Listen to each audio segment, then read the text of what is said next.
ripping families apart. It's not the first time this country has done this. And this is why it's important that as Black and brown folks, we stand together. Because I come from a lineage which this country ripped Black mothers and Black fathers away from Black children to build this capitalistic society. And they're doing it again.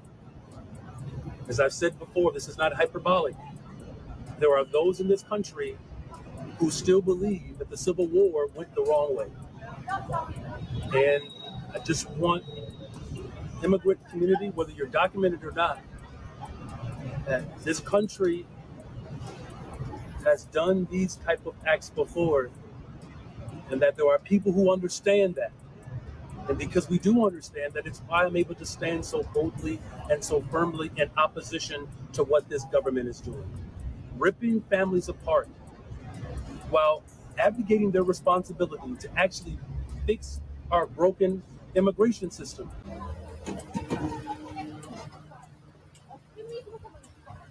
Eso con el eso, deje que lo explique. Usted violó su derecho de inmigración, doméstico, federal o estatal. Usted fue arrestado. Con lo que va a pasar, ahorita lo vamos a llevar a la oficina, lo vamos a procesar. Le voy a dar la oportunidad de llamar a su familiar, ¿ok?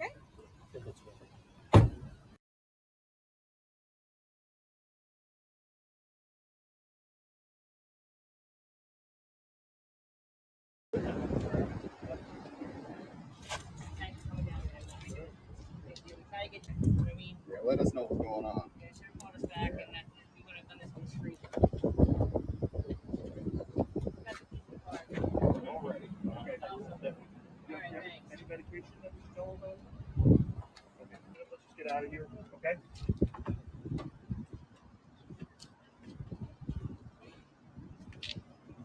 We have a warrant for your arrest, and we'll show it to you in a minute, okay?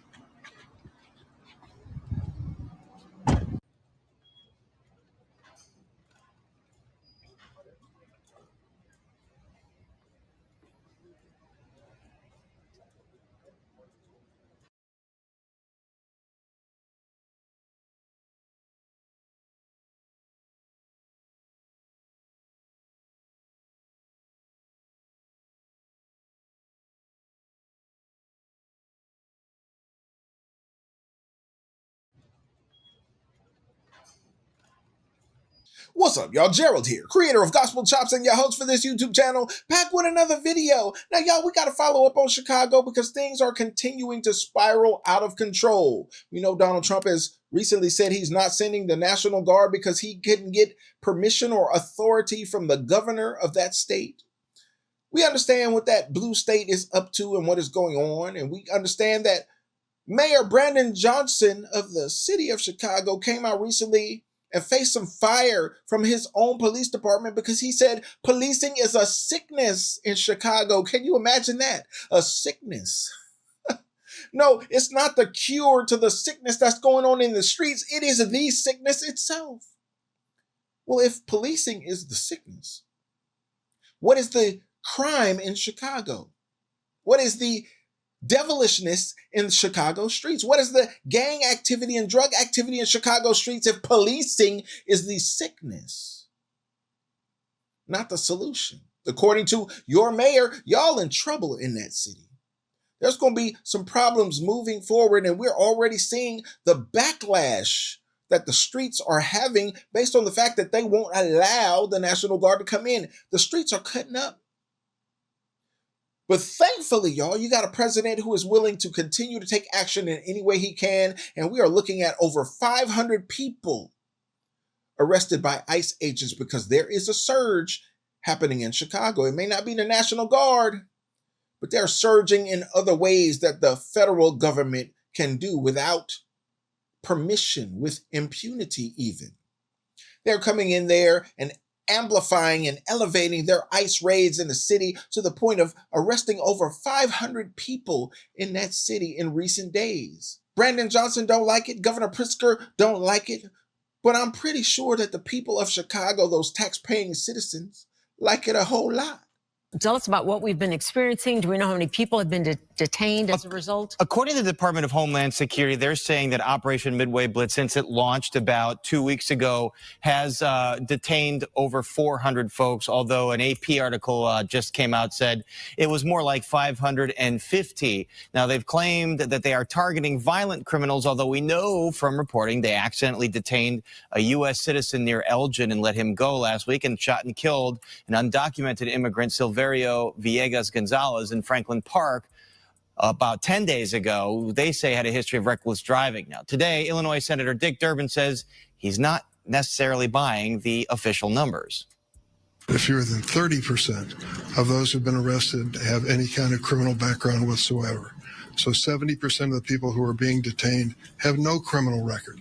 The president can rant about rapists and murderers and terrorists and criminally insane people coming in as immigrants, but those who are being arrested don't have any indication of that behavior. So if we're going to make America safe, let's put the resources into stopping criminals. And the comments come after several days of clashes, as you saw, between a handful of protesters and ICE and Border Patrol agents. A spokeswoman for the Department of Homeland Security blamed the actions and rhetoric of Chicago Mayor Brandon Johnson and Governor J.B. Pritzker as escalating these tense situations.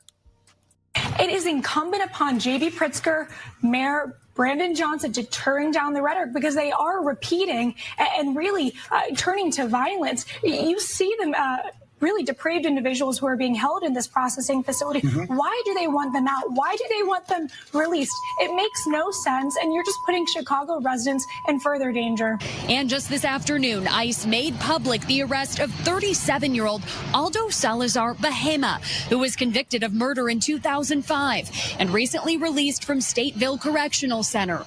That arrest is part of Operation Midway Blitz. Video just released today showing a shooting that left an off-duty Chicago police officer hurt. This shooting happening back on August 3rd in the 4800 block of South Bishop Street. The Civilian Office of Police Accountability, COPA, says the officer was pulling into a garage when three men get out of a separate car. They then open fire as that garage door closes. Investigators say the officer fired back. He wasn't hit by gunfire, did suffer a minor injury. No one's in custody in this case either. It's the target of a violent attack this weekend. You can see it in that video. Our Marissa Sulik shows us the video that had them worried for their lives, and they want to know why the suspects threw what they say is a homemade bomb at their house. It's early Saturday morning here on the 7200 block of South Kedzie. There's a knock on the door, and then a window is smashed. Not once, but twice. We heard, we thought it was gunshots. It was so loud. Patricia Nelson has lived in this home for 30 years. She is spending her final days here in hospice after she was diagnosed with pulmonary hypertension this year. Her daughter, Nisha Thornton, has been by her side through it all. She says the two of them were asleep and woke up when the two men attacked. I was trying to get my mom to leave. And she won't leave, but she doesn't need the stress of this. The family says the suspects threw a homemade bomb of sorts at this window. They say luckily it didn't go inside, because if it did, it could have done some serious damage. In the video, you can see them lighting it and throwing it at the house. When President Trump took the stage, he spoke on continuing Kirk's vision. Our Marissa Sulik is live in the control room for us tonight. Marissa, the president said part of that vision included plans for Chicago. Yeah, Chris, he revealed that he had a last conversation with Charlie Kirk, and in that they talked about the city, the crime, and now President Trump is once again threatening to bring the National Guard to Chicago. One of the last things he said to me is, please, sir, save Chicago. We're going to do that. We're going to save Chicago from horrible crime. At Charlie Kirk's memorial service in Glendale, Arizona, President Donald Trump threatened once again to send National Guard troops to Chicago. We're going to have Charlie very much in mind when we go into Chicago, and we'll get that one straightened out. You have an incompetent governor who he thinks it's okay when 11 people get murdered over the weekend. Today, speakers and members of the Trump administration called the 31-year-old conservative activist a great American hero and martyr. And there you have it, y'all. The people of Illinois are going to be forced to make a choice. Particularly the people of Chicago, those law-abiding, tax-paying citizens who have been living under the thumb of a poor administration. Even the past administration was terrible.